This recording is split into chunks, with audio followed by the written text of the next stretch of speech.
Section 5. Entering into the Infinite.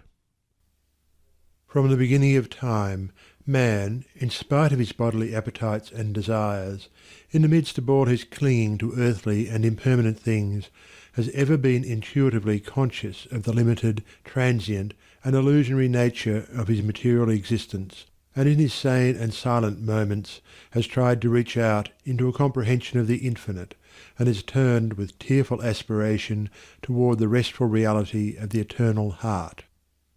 While vainly imagining that the pleasures of earth are real and satisfying, pain and sorrow continually remind him of their unreal and unsatisfying nature. Ever striving to believe that complete satisfaction is to be found in material things, he is conscious of an inward and persistent revolt against this belief, which revolt is at once a refutation of his essential mortality and an inherent and imperishable proof that only in the immortal, the eternal, the infinite can he find abiding satisfaction and unbroken peace. And here is the common ground of faith. Here the root and spring of all religion. Here the soul of brotherhood and the heart of love. That man is essentially and spiritually divine and eternal, and that, immersed in mortality and troubled with unrest, he is ever striving to enter into a consciousness of his real nature. The spirit of man is inseparable from the infinite, and can be satisfied with nothing short of the infinite, and the burden of pain will continue to weigh upon man's heart, and the shadows of sorrow to darken his pathway, until, ceasing from his wanderings in the dream world of matter, he comes back to his home in the reality of the eternal. As the smallest drop of water detached from the ocean contains all the qualities of the ocean, so man, detached in consciousness from the infinite, contains within him its likeness. And as the drop of water must, by the law of its nature, ultimately find its way back to the ocean and lose itself in its silent depths, so must man, by the unfailing law of his nature, at last return to his source and lose himself in the great ocean of the infinite. To re-become one with the infinite is the goal of man. To enter into perfect harmony with the eternal law is wisdom, love, and peace. But this divine state is, and must ever be, incomprehensible to the merely personal. Personality, separateness, selfishness are one and the same, and are the antithesis of wisdom and divinity. By the unqualified surrender of the personality, separateness and selfishness cease, and man enters into the possession of his divine heritage of immortality and infinity. Such surrender of the personality is regarded by the worldly and selfish mind as the most grievous of all calamities, the most irreparable loss, yet it is the one supreme and incomparable blessing, the only real and lasting gain. The mind, unenlightened upon the inner laws of being and upon the nature and destiny of its own life, clings to transient appearances, things which have in them no enduring substantiality, and so clinging perishes, for the time being, amid the shattered wreckage of its own illusions. Men cling to and gratify the flesh as though it were going to last for ever.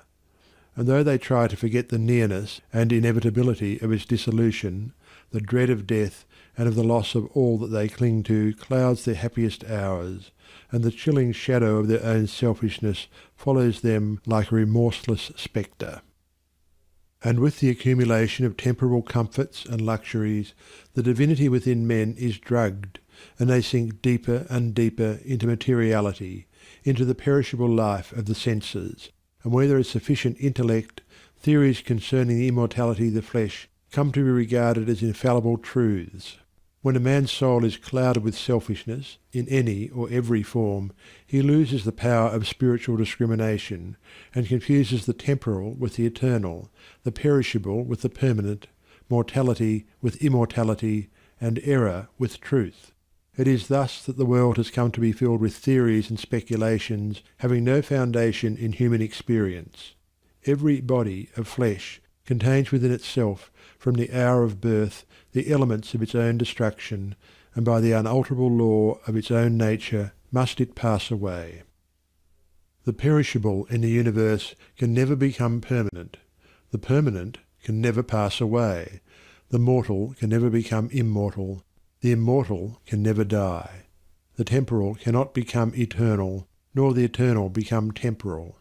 Appearance can never become reality, nor reality fade into appearance. Error can never become truth, nor can truth become error. Man cannot immortalize the flesh, but by overcoming the flesh, by relinquishing all its inclinations, he can enter the region of immortality. God alone hath immortality, and only by realizing the God state of consciousness does man enter into immortality. All nature in its myriad forms of life is changeable, impermanent, unenduring. Only the informing principle of nature endures. Nature is many and is marked by separation. The informing principle is one and is marked by unity. By overcoming the senses and the selfishness within, which is the overcoming of nature, man emerges from the chrysalis of the personal and illusory, and wings himself into the glorious light of the impersonal, the region of universal truth, out of which all perishable forms come. Let men, therefore, practice self-denial. Let them conquer their animal inclinations. Let them refuse to be enslaved by luxury and pleasure. Let them practice virtue, and grow daily into high and ever higher virtue, until at last they grow into the divine, and enter into both the practice and the comprehension of humility, meekness, forgiveness, compassion, and love, which practice and comprehension constitute divinity. Goodwill gives insight, and only he who has so conquered his personality that he has but one attitude of mind, that of goodwill toward all creatures, is possessed of divine insight, and is capable of distinguishing the true from the false. The supremely good man is, therefore, the wise man, the divine man, the enlightened seer, the knower of the eternal. Where you find unbroken gentleness, enduring patience, sublime lowliness, graciousness of speech, self-control, self-forgetfulness, and a deep and abounding sympathy, look there for the highest wisdom. Seek the company of such a one, for he has realized the divine, he lives with the eternal, he has become one with the infinite. Believe not him that is impatient, given to anger, boastful, who clings to pleasure and refuses to renounce his selfish gratifications, and who practises not goodwill and far-reaching compassion. For such a one hath not wisdom. Vain is all his knowledge, and his works and words will perish, for they are grounded on that which passes away. Let a man abandon self. Let him overcome the world. Let him deny the personal. By this pathway only can he enter into the heart of the infinite. The world, the body, the personality are mirages upon the desert of time, transitory dreams in the dark night of spiritual slumber, and those who have crossed the desert, those who are spiritually awakened, have alone comprehended the universal reality where all appearances are dispersed and dreaming and delusion are destroyed. There is one great law which exacts unconditional obedience, one unifying principle which is the basis of all diversity, one eternal truth wherein all the problems of earth pass away like shadows. To realize this law, this unity, this truth, is to enter into the infinite, is to become one with the eternal. To centre one's life in the great law of love is to enter into rest, harmony, peace. To refrain from all participation in evil and discord.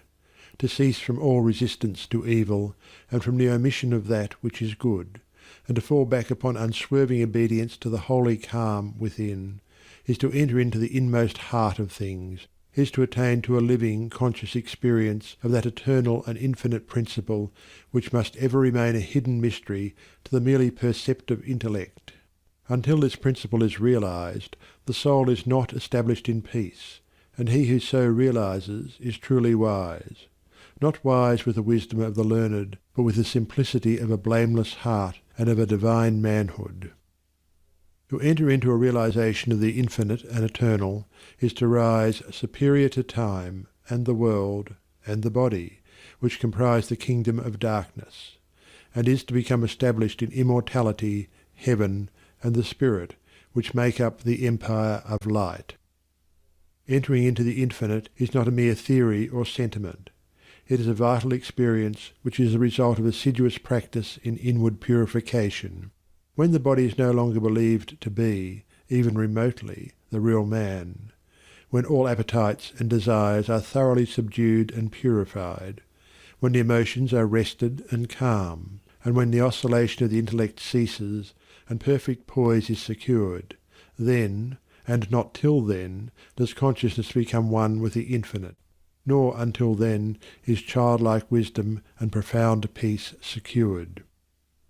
Men grow weary and grey over the dark problems of life, and finally pass away, and leave them unsolved because they cannot see their way out of the darkness of the personality, being too much engrossed in its limitations.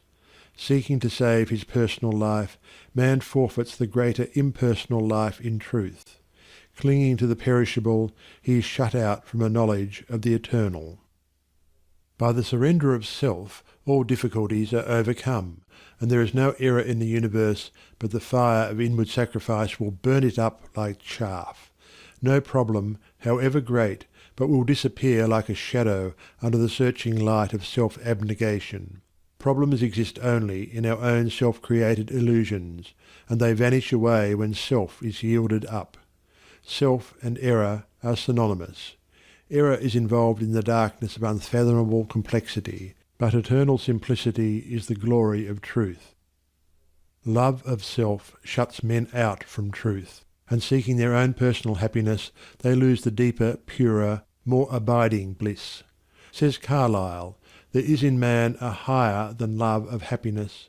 He can do without happiness, and instead thereof find blessedness. Love not pleasure, love God. This is the everlasting yea, wherein all contradiction is solved, wherein whoso walks and works, it is well with him." He who has yielded up that self, that personality that men most love, and to which they cling with such fierce tenacity, has left behind him all perplexity, and has entered into a simplicity so profoundly simple as to be looked upon by the world, involved as it is in a network of error, as foolishness. Yet such a one has realized the highest wisdom, and is at rest in the infinite. He accomplishes without striving, and all problems melt before him, for he has entered the region of reality, and deals not with changing effects, but with the unchanging principles of things.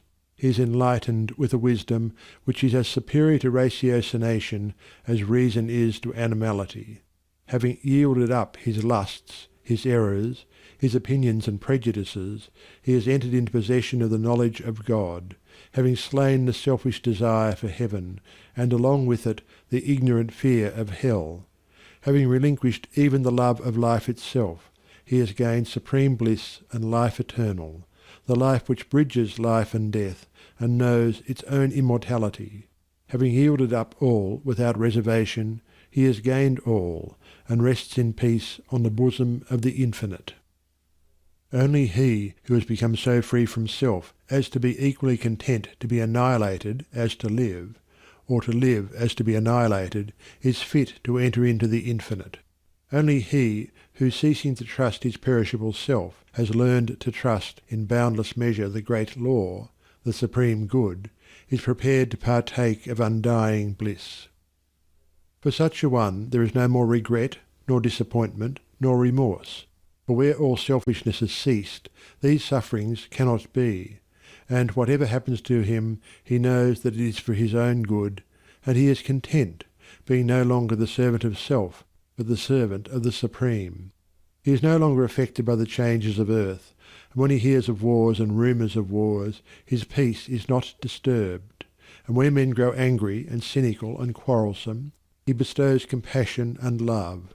Though appearances may contradict it, he knows that the world is progressing, and that, through its laughing and its weeping, through its living and its keeping, through its follies and its labours, weaving in and out of sight, to the end from the beginning, through all virtue and all sinning, reeled from God's great spool of progress, runs the golden thread of light.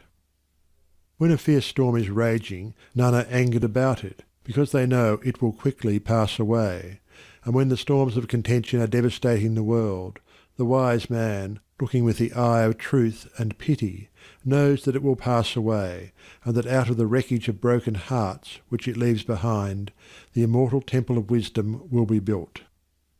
Sublimely patient, infinitely compassionate, deep, silent, and pure, his very presence is a benediction, and when he speaks, men ponder his words in their hearts, and by them rise to higher levels of attainment. Such is he who has entered into the infinite, who by the power of utmost sacrifice has solved the sacred mystery of life. Questioning life and destiny and truth, I sought the dark and labyrinthine Sphinx, who spake to me this strange and wondrous thing. Concealment only lies in blinded eyes, and God alone can see the form of God. I sought to solve this hidden mystery vainly by paths of blindness and of pain, but when I found the way of love and peace, concealment ceased, and I was blind no more. Then saw I God e'en with the eyes of God. End of section 5.